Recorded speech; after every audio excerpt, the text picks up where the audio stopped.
Wali Kota Solo Gibran Rakabuming Raka menanggapi soal pernyataan pihak Komisi Pemberantasan Korupsi atau KPK yang menyebut dugaan korupsi dirinya dan adiknya, Kaisang Pangarep, masih sumir, tidak jelas. Namun masih banyak suara miring yang mengarah kepada Gibran dan Kaisang atas dugaan korupsi, kolusi, dan nepotisme atau KKN dan pencucian uang tersebut. Atas isu yang terus berembus kencang itu, Gibran pun meminta jika masih ada pihak yang ragu dipersilahkan untuk melaporkan kembali dirinya.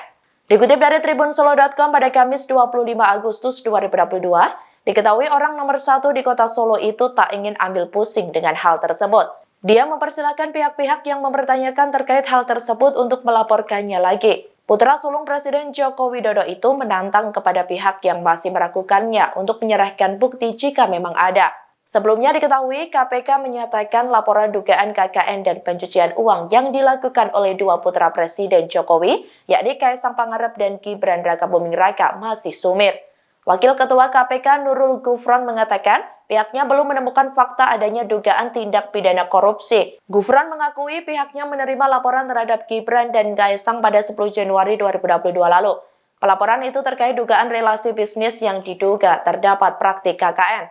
Ia mengatakan sudah melakukan permintaan keterangan terhadap pelapor, dalam hal ini Ubaidillah Badrun. Pendalaman terhadap Ubaidillah dilakukan KPK pada 26 Januari 2022 lalu.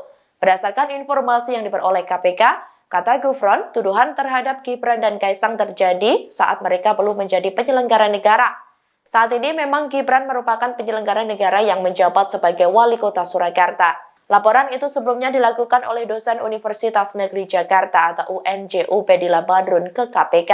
Ubaidillah Badrun diketahui melaporkan Gibran dan Kaisang terkait dugaan tindak pidana korupsi dan atau tindak pidana pencucian uang atau TPPU. Berdasarkan laporan, dugaan korupsi itu berkaitan dengan dugaan KKN relasi bisnis anak presiden dengan grup bisnis yang diduga terlibat pembakaran hutan.